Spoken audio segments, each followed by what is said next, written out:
Wow guys. Alam niyo ba guys, noong bata ako naranasan kong maligo dito sa irigasyon na ito. Yan. Ayan guys, ang bahay ng pinsan ko si Helbert Gilbert. Yan guys. Bahay ng pinsan ko. Yan. Nandito na ako ngayon sa Namaltugan. Namaltugan dito guys. Namaltugan.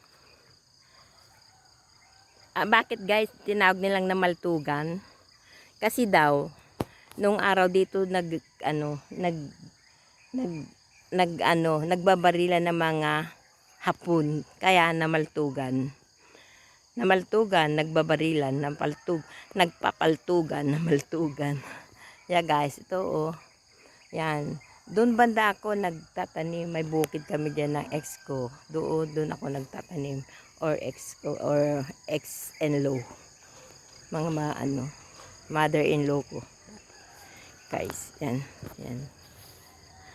Yan guys, yun ang aking pajero. Okay guys. Bye. Thanks for watching me.